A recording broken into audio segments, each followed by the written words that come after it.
Bismillahirrahmanirrahim. Assalamualaikum warahmatullahi wabarakatuh. Alhamdulillahirabbil alamin. Wa bihi nasta'inu ala umurid dunya waddin. Asyhadu an la ilaha illallah wahdahu la syarikalah wa asyhadu anna Muhammadan abduhu wa rasuluh sallallahu alaihi wa ala alihi wa sahbihi wa man sara ala nahjihi wa tamassaka bi sunnatihi ila yaumiddin. Allahumma 'allimna ma yanfa'una wanfa'na bima 'allamtana wa zidna ilman ya rabbal alamin. Allahumma ati nufusana taqwaha wa zakkiha anta khairu man zakkaha anta waliyuha wa maulaha wa anta ala kulli syai'in qadir.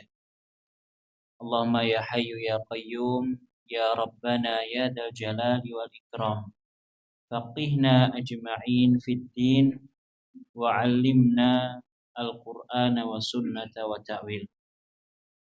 Puji syukur kita panjatkan kehadirat Allah Azza wa Jalla. Salawat dan salam semoga senantiasa tercurahkan kepada baginda kita, uswah hasanah kita, Nabi Agung Muhammad sallallahu alaihi wasallam, kepada keluarga beliau, para sahabat serta segenap umat yang setia mengikuti jalan hidup beliau dengan baik dan benar. Bapak Ibu dan hadirin rahimakumullah, kita akan melanjutkan kajian kita, kajian tafsir yang kita rujuk dari tafsir yang ditulis oleh Syekh Abdurrahman bin Nasir As-Sa'di rahimahullahu taala. Di mana pertemuan yang lalu kita telah mengakhiri tafsir dari surat At-Tin. Tafsir dari surat At-Tin, Wat-Tini, Waz-Zaitun. Dalam surat ini Allah Subhanahu wa taala menyebutkan At-Tin, Zaitun kemudian Turi Sinin, dan selanjutnya Al-Baladul Amin. Tin dan zaitun dia berasal dari Syam, di mana Syam adalah tempat diutusnya Nabi Isa alaihissalam. Lalu Turi Sinin ini adalah bukit atau pegunungan yang ada di Mesir, di mana tempat tersebut adalah tempat diutusnya Nabi Musa alaihissalam. Lalu yang ketiga, Al-Baladul Amin, negeri yang penuh dengan keamanan, maknanya adalah Mekah, tempat diutusnya Nabi kita Muhammad sallallahu alaihi wasallam. Pertemuan ini kita akan membahas surat apa setelah surat Tin? Al-Alaq atau surat Iqra. Surat Iqra. Ya, penulis di sini menyebutkan surat Iqra atau surat Al-Alaq. Surat Al-Alaq, Bapak Ibu rahimakumullah, termasuk surat Makkiyah atau Madaniyah. Makkiyah atau Madaniyah? Kenapa Makkiyah? Surat Al-Alaq adalah surat Makkiyah tanpa diragukan lagi. Kenapa demikian? Karena surat Al-Alaq adalah surat yang pertama yang diturunkan oleh Allah Subhanahu wa taala kepada Nabi sallallahu alaihi wasallam. Dan kala itu beliau sallallahu alaihi wasallam berada di Mekah. Kala itu Nabi sallallahu alaihi wasallam beliau berada di Mekah. Coba saya carikan tafsir Ibnu Katsir.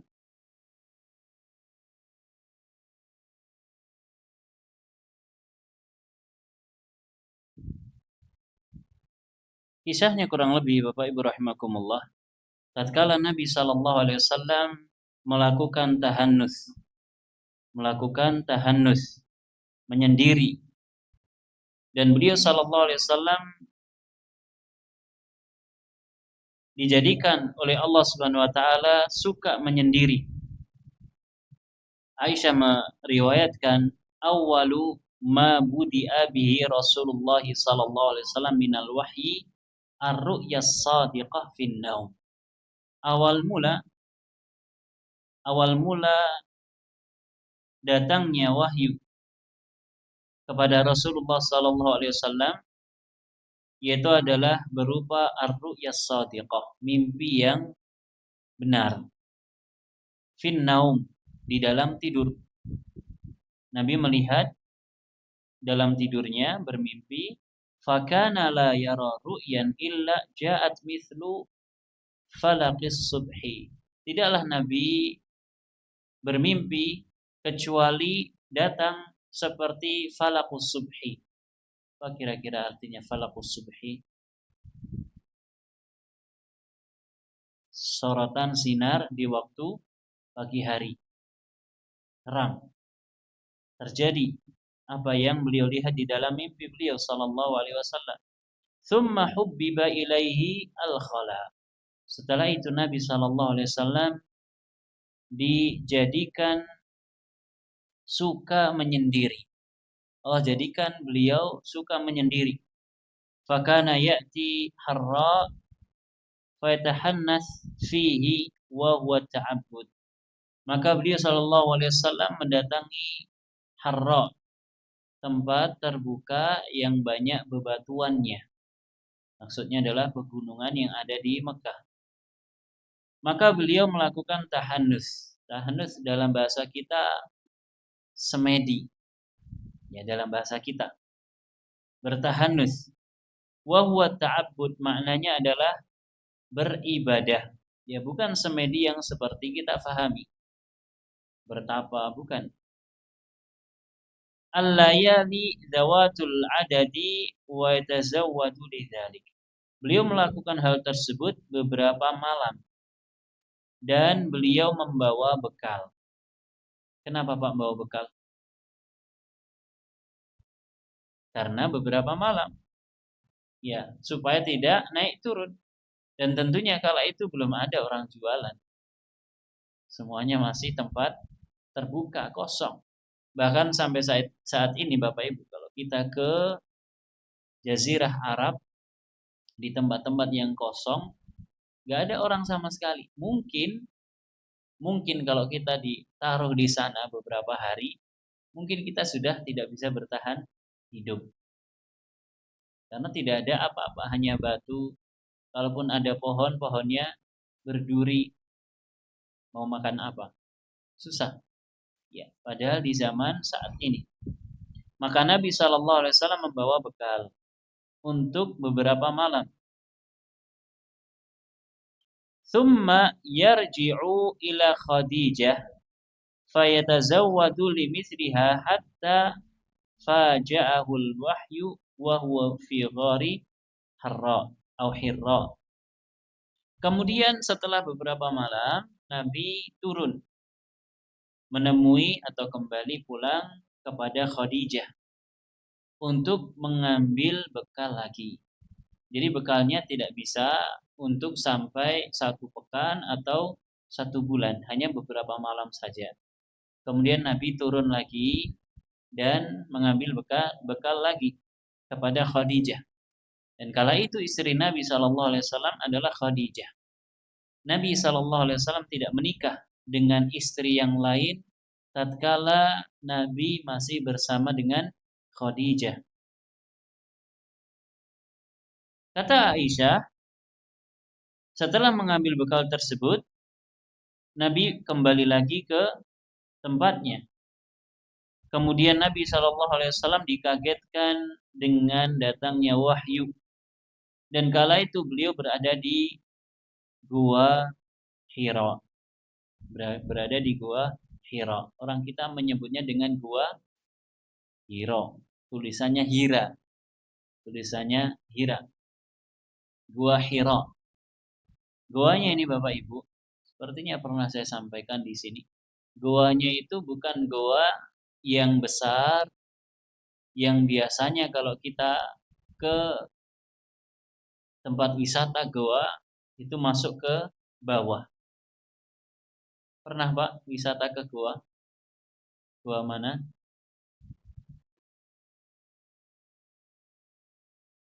Mana Pak? Saya pernah sekali, tapi setelah itu nggak pernah lagi. Rata-rata goa di tempat kita itu di bawah. Ke bawah atau rata dengan tanah. Goa Hira ini tidak. Goa Hira letaknya di atas bukit. Bukitnya batu curam. Batu cadas. Dan dia lokasinya 18 meter dari puncak bukit tersebut. Jadi katakan ini bukitnya, lokasinya 18 meter dari puncak bukit ini. Kalau orang mau masuk ke gua ini tidak bisa langsung dari bawah karena ini curam. Mau tidak mau dia harus lewat jalur yang lain. Jadi sini yang agak landai, ini yang dilewati. Dan yang dilewati oleh Nabi Shallallahu Alaihi Wasallam. Sampai di puncak kemudian baru turun 18 meter. 18 meter itu tinggi atau tidak? Termasuk tinggi. Dan mulut gua tersebut menghadap ke arah kiblat, menghadap ke arah Ka'bah. Goanya kecil. Ya, kalau orang kita bilang ini bukan goa. Ini hanya celah saja. Mungkin seukuran mihrab ini saja. Agak dalam sedikit, kecil goanya. Nabi Shallallahu Alaihi Wasallam melakukan hal tersebut tahannus karena beberapa hal.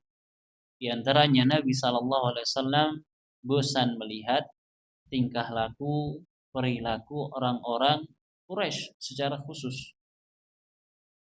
Orang-orang Quraisy, kalau mungkin kita pernah belajar, mendapatkan pelajaran semasa kita SD dulu, kenapa Nabi melakukan tahanus? Jawabannya adalah karena bobroknya orang-orang Quraisy, bobroknya akhlak orang-orang Quraisy. Maka kita katakan orang Quraisy tidak bobrok secara total, secara akhlak. Dalam hal akhlak, orang Quraisy tidak rusak secara total di zaman Nabi Shallallahu Alaihi Wasallam. Kenapa demikian? Banyak orang baik di zaman Nabi. Di antaranya Nabi sendiri orang Quraisy.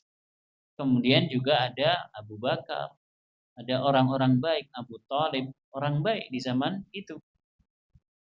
Yang dimaksudkan bobroknya akhlak adalah yaitu karena akhlak mereka kepada Allah rusak. Muamalah mereka kepada manusia baik. Kalau ada tamu dijamu. Kalau ada jamaah haji datang, dan kita tahu haji itu disyariatkan sejak zaman Nabi Ibrahim. Kalau ada jamaah haji datang, maka mereka membuat makanan dibagi-bagi gratis. Apa yang disebut dengan sarid. Makanan yang terbuat dari gandum bercampur dengan roti. Bahkan kakek Nabi sampai dijuluki dengan atau dipanggil dengan Hashim. Nama aslinya bukan Hashim. Kenapa dipanggil Hashim? Karena Hashim itu adalah orang yang mengaduk sarid tersebut. Karena dia mengaduk sarid dan membagi-bagikan kepada jamaah haji yang datang. Orang Quraisy tidak bobrok secara total dalam masalah akhlak. Tapi bobroknya mereka adalah dalam masalah muamalah, akhlak mereka kepada Allah Subhanahu wa taala. Bagaimana bentuknya? Mereka beribadah kepada selain Allah. Di mana, Pak?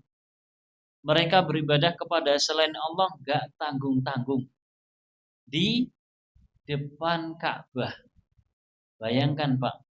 360 patung berdiri mengelilingi Ka'bah.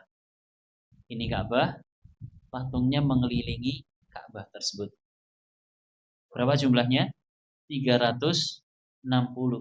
Jenengan gadah mboten patung kalih mawon. Mboten gadah. Ini 360. Setiap orang yang tawaf mengelilingi Ka'bah mau tidak mau pasti ketemu dengan patung-patung tersebut. Dan setiap patung tersebut memiliki khasiat. Khasiat napa nggih? Kalau orang misalkan pengen punya anak, datang ke patung A. Orang pengen rezekinya lancar, datang ke patung B, seperti itu. Apa ini namanya? Punya keunggulan, punya khasiat.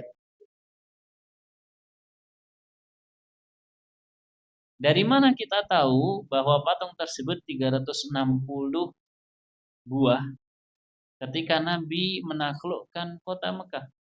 Nabi menghancurkan 360 patung mengelilingi Ka'bah. Ini masih yang mengelilingi Ka'bah, belum yang di dalam rumah, belum yang di luar area Mekah.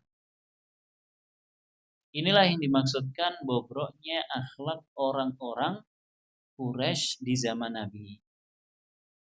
Coba Pak bayangkan, sekarang bayangkan Ka'bah yang sekarang kita lihat orang lagi tawaf. Kalau kita lihat di TV misalkan, itu banyak patungnya. Harusnya orang di Ka'bah fokus beribadah kepada siapa? Kepada Allah. Di Ka'bah pusatnya peribadahan kepada Allah. Kok malah dikasih patung? Bobrok. Maka Nabi SAW tidak tahan melihat kondisi yang semacam ini. Belum lagi perayaan-perayaan mereka yang banyak mengandung maksiat. Belum lagi kekejaman mereka kepada orang-orang yang lemah, di antaranya adalah kepada para budak. Maka Nabi SAW akhirnya menyendiri untuk bertahanus, beribadah, merenung. Kemudian Nabi dikagetkan dengan datangnya wahyu. Kala itu beliau berada di Gua Hira. Faja'ahul malaku fihi. Datang seorang malaikat di gua tersebut. Nabi SAW memilih Gua Hira bukan tanpa alasan. Tadi kita sebutkan lokasinya 18 meter dari atas. Aksesnya harus dari atas, dari arah yang lain. Tidak bisa dari bawah langsung ke atas seperti ini, nggak bisa. Harus dari arah yang lain, kemudian baru turun.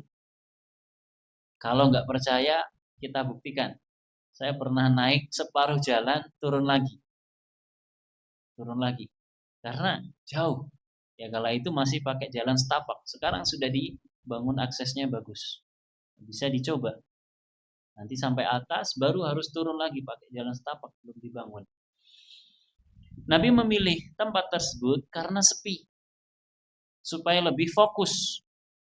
Supaya lebih bisa fokus. Tidak ada gangguan. Dan tentunya tidak ada orang yang tahu lokasi tersebut. Tapi kok secara tiba-tiba, ujuk-ujuk ada makhluk yang menutup celah gua, menutup mulut gua. Faqala, lantas makhluk tersebut mengatakan iqra, bacalah. Qala Rasulullah sallallahu alaihi wasallam, maka Nabi mengatakan faqultu ma ana biqari. Ketika malaikat tersebut, makhluk tersebut mengatakan iqra, bacalah, Nabi menjawab, saya tidak bisa membaca.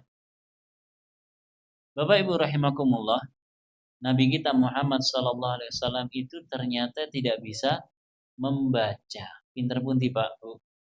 Kula kali panjenengan dibandingke kalih Nabi. Kita bisa membaca. Bahasa Indonesia bisa? Bisa. Bahasa Jawa bisa? Bisa.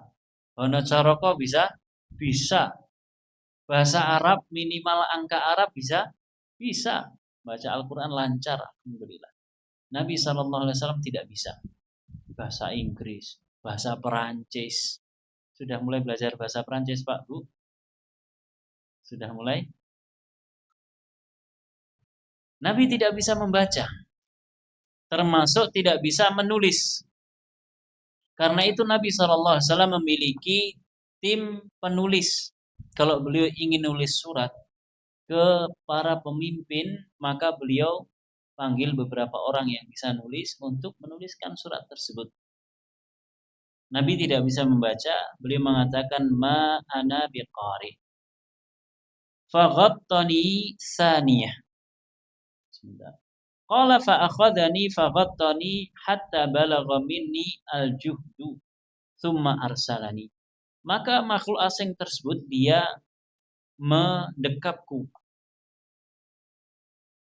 Akhadhani, dia mengambilku, kemudian dia mendekapku hatta balagha minni al-juhdu, sampai saya ngos-ngosan.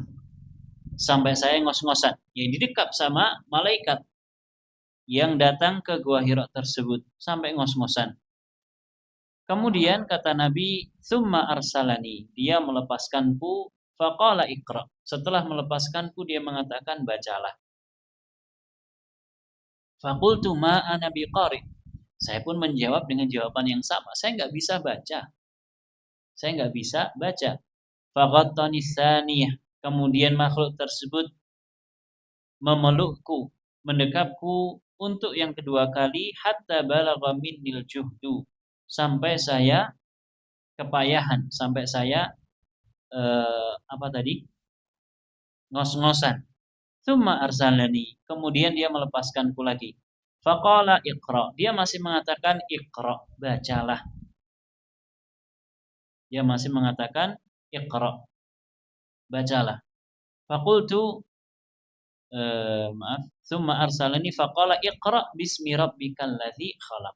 Lalu dia mengatakan iqra, bacalah dengan menyebut nama Rabbmu yang telah menciptakanmu. Hatta balagha ma lam ya'lam, sampai dengan akhir ayat ma lam ya'lam, sesuatu yang tidak diketahui, mereka tidak ketahui. Qala, kata Nabi sallallahu alaihi wasallam, kata Aisyah, faraja'a biha tarjufu bawadiruhu hatta dakhala ala Khadijah. Maka Nabi SAW akhirnya pulang dalam kondisi ketakutan. Kita ulang lagi Bapak Ibu. Posisi Gua Hira tadi di mana? Di atas bukit yang tinggi. Saya lupa berapa ukuran tinggi ujung bukitnya. Kemudian Gua Hira, dia letaknya 18 meter dari puncaknya dan harus naik dulu. Nabi SAW sudah sembunyi di tempat yang sepi supaya nggak ada yang tahu. Ternyata ada orang yang tahu, ada malaikat datang, makhluk asing. Dan Nabi pun baru pertama kali melihat malaikat.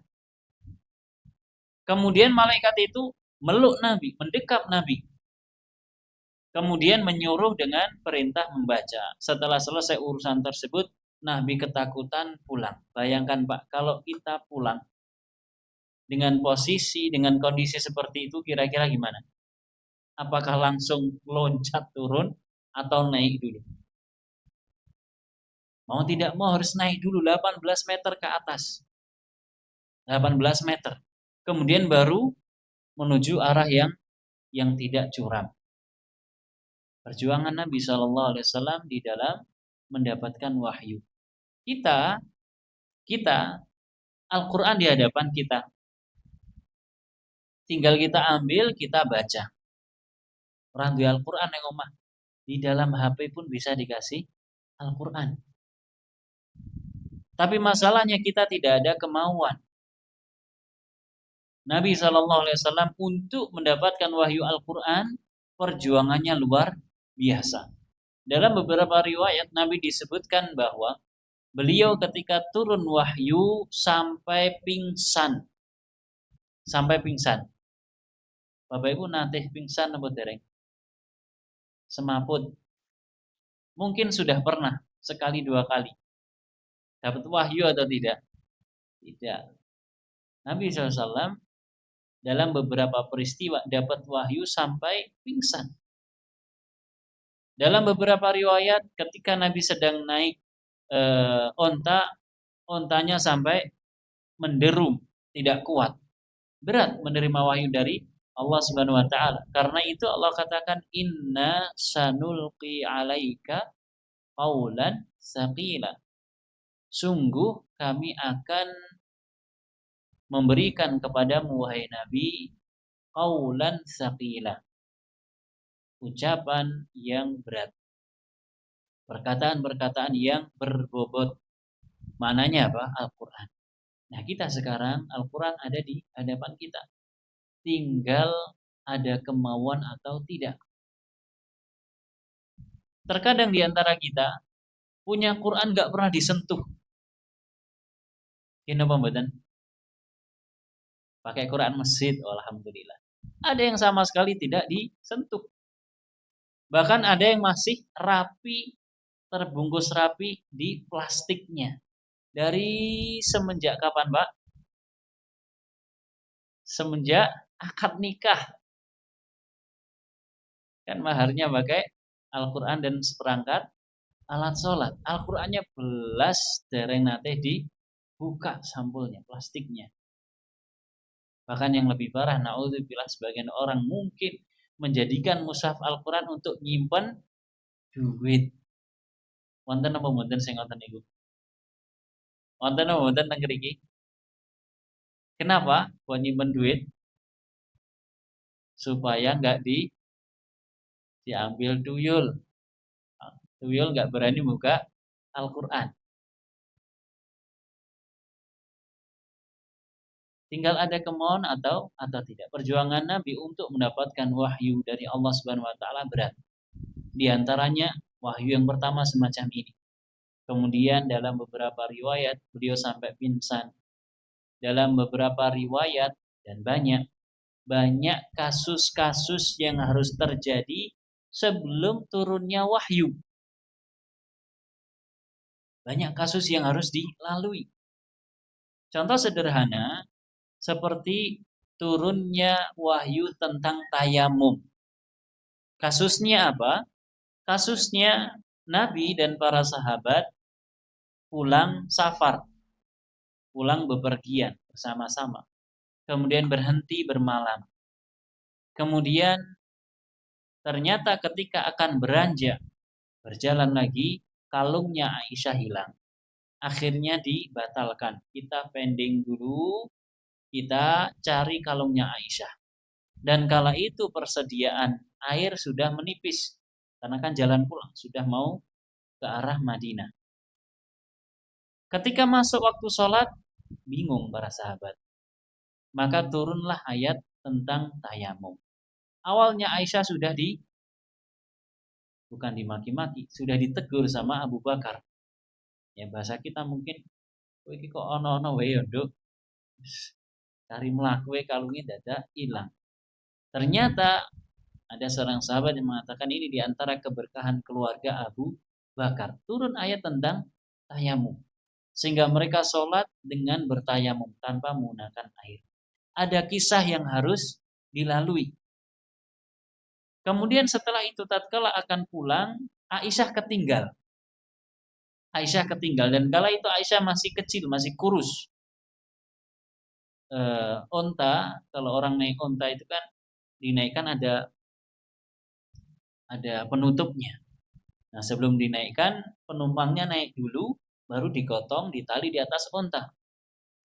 Yang gotong mereka tidak tahu kalau Aisyah ternyata belum masuk. Ternyata Aisyah belum masuk. Kemudian dinaikkan dan mereka berangkat. Ternyata Aisyah masih di belakang, ketinggal sampai ketiduran. Kemudian Aisyah dituduh berzina dengan salah satu seorang sahabat yang ditugaskan untuk menyisir. Jadi dalam perjalanan yang melibatkan banyak orang, ada orang yang ditugaskan untuk menyisir. Barangkali ada yang jatuh, ada yang tertinggal. Ternyata yang tertinggal siapa? Aisyah, istrinya Nabi ketinggal. Setibanya di Madinah, orang-orang munafik melalui Abdullah bin Ubay bin Salul menuduh Aisyah telah berzina dengan sahabat yang ditugaskan untuk menyisir tersebut.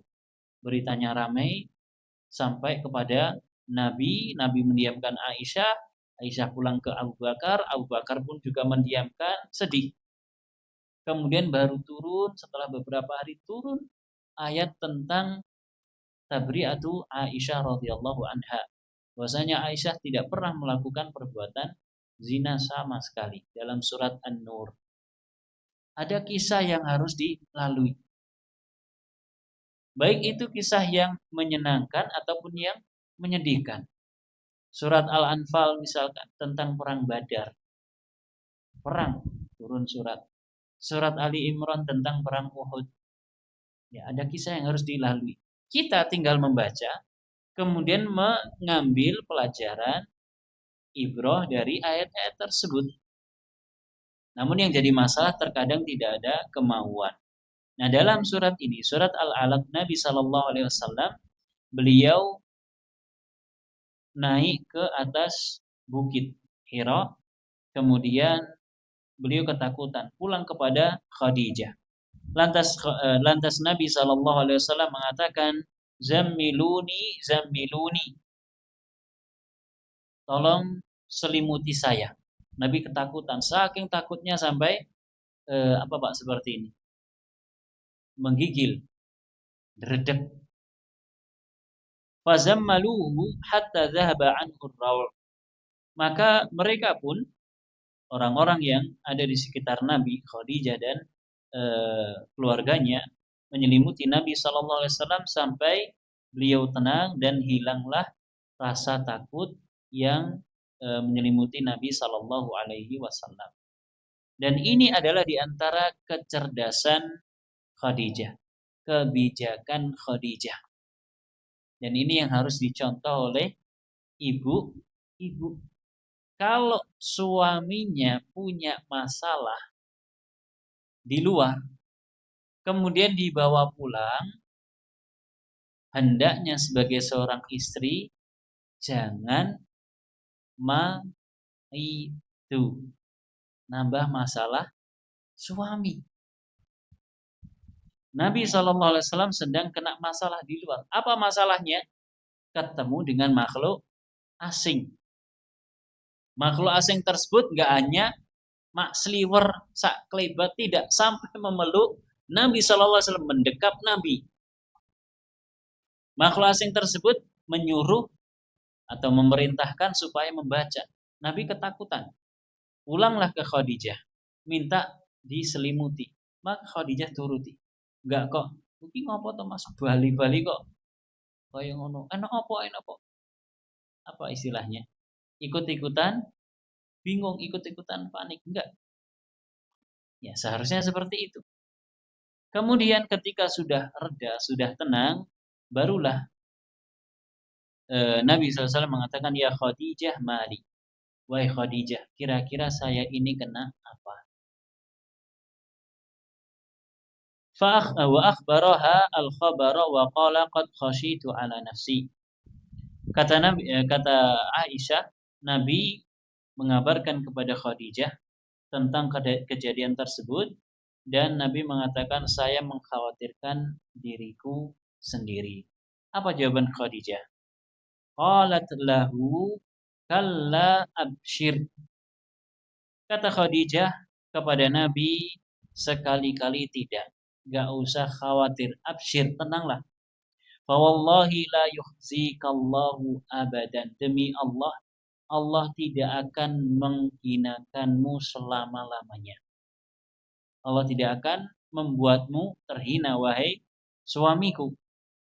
Innaka latasilur rahima wa tasduqul hadits wa tahmilul kalla wa tuqrid dhaif. Sungguh engkau, wahai suamiku, engkau adalah orang yang menyambung tali silaturahim.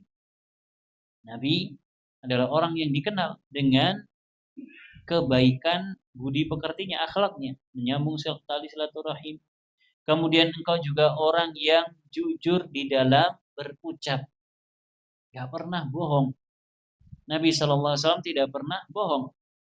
Wa tahmilul kalla, dan engkau membantu orang-orang yang lemah. Wa tuqrid dhaif, dan engkau memuliakan tamu. Wa tu'inu ala nawaibil haq, dan engkau menolong orang-orang yang membutuhkan pertolongan dalam membela kebenaran. Thumman talaqat bihi Khadijah hatta atat bihi Waraqatu ibnu Naufal. Setelah itu, setelah tenang, Khadijah memberikan solusi. Tenang wahai suamiku, Allah gak akan menyia-nyiakanmu, Allah gak akan menghinakanmu. Engkau adalah orang baik, engkau selalu jujur, engkau menyambung tali silaturahim, engkau ini, engkau itu, dan seterusnya. Setelah itu Khadijah mengajak Nabi kepada sepupu Khadijah, yaitu Waraqah bin Naufal bin Asad bin Abdul Uzza bin Qusay, putra dari paman Khadijah. Wa kana imru'un qad tanassara fil jahiliyah. Dan Waraqah ini adalah orang yang masuk agama Nasrani ketika masa jahiliyah. Wa kana yaktubul kitab al-arabi. Waraqah dia orang yang memang mencari kebenaran. Sehingga apa? Agama terakhir, agama samawi, agama langit terakhir, yaitu agama Nabi Isa alaihissalam, dia peluk, yang dikenal dengan agama Nasrani. Dan dia orang yang bisa menulis dengan bahasa Arab. Wa kataba bil Ibriyah, bahkan dia bisa menulis dengan bahasa Ibrani. Minal Injil, dari Injil, masya Allahu ayyaktub, sesuai dengan kehendak Allah Subhanahu wa taala. Wa kana syaikhan kabiran qad amiya. Dan Waraqah ini sudah tua dan sudah buta. Khadijah radhiyallahu anha ketika menikah dengan Nabi, usianya lebih tua. Nabi berapa? 25, Khadijah 40. Kemudian Nabi mendapatkan wahyu yang pertama usia berapa? 40 tahun. Ya kan? Dari 40 ke 25 berapa, Pak? 15 atau 5? 15. Berarti Khadijah 55. Nah, Waraqah ini anak Pak D-nya Khadijah. Anak Pak D biasanya lebih tua atau lebih muda? Lebih tua. Sehingga wajar kalau Waraqah ini sudah sampai buta dan beragama Nasrani, mengikuti agama langit yang terakhir yang ada kala itu, yaitu agama Nasrani. Faqalat Khadijah, Khadijah mengatakan, "Ai ibna ammi, isma' min ibni akhik." Wahai putra Pak Deku, tolong dengar apa yang akan disampaikan oleh anak dari saudaramu ini, maksudnya Nabi Muhammad sallallahu alaihi wasallam. Faqala Waraqah. Maka Waraqah berkata, Ibna akhi ma tara, wahai anak saudaraku, apa yang engkau lihat? Apa yang engkau alami? Fa akhbarahu Rasulullah sallallahu alaihi wasallam bima ra'a. Maka Nabi pun mengabarkan tentang apa yang beliau alami. Faqala Waraqah, lantas Waraqah pun mengatakan, hadan namus alladhi anzala ala Musa. Ini adalah namus. Ini adalah namus yang turun kepada Musa. Namus boleh jadi dia adalah maknanya adalah malaikat, ya kan? Dengan bahasa Ibrani. Dia adalah malaikat yang turun kepada Nabi Musa. Kata Waraqah, laitani fiha jaz'an, laitani akunu hayyan hina yukhrijuka qaumuka. Kata Waraqah, kiranya aku nanti masih hidup saat kaummu mengusirmu. Dari sini kita pahami bahwa setiap nabi yang diutus oleh Allah Subhanahu wa taala pasti mengalami cobaan, gangguan, permusuhan dari kaumnya. Dari mana Waraqah tahu? Waraqah bisa membaca, baik membaca buku Ibrani ataupun buku berbahasa Arab. Dia membaca kisah-kisah nabi sebelumnya. Dan mereka diusir, dimusuhi dan seterusnya. Sehingga Waraqah mengatakan, kiranya saya nanti masih hidup tatkala kaummu, yaitu kaum Quraisy, mengusirmu dari Mekah. Maka Rasulullah SAW spontan memberikan pertanyaan, awa mukhrijiyahum, apakah iya mereka nanti akan mengusirku? Faqala Waraqah pun mengatakan, na'am, lam ya'ti rajulun qattun bima ji'ta bihi illa udi. Kata Waraqah, tidak ada seorang pun. Kata Waraqah, betul, mereka akan mengusirmu, wahai Muhammad. Tidak ada seorang pun yang datang sebelummu membawa perkara yang engkau sampaikan tersebut. Jadi kisahnya telah disampaikan oleh Nabi, ketemu Jibril memerintahkan untuk ini, segala macam. Kecuali pasti akan diganggu. Wa in yudrikuni yaumuka ansuruka nasran mu'azzaran. Kiranya saya nanti masih hidup dan saya menjumpai engkau diperlakukan oleh kaummu, diusir, dimusuhi dan seterusnya, saya akan menolongmu dengan pertolongan yang saya mampu, yang luar biasa. Dan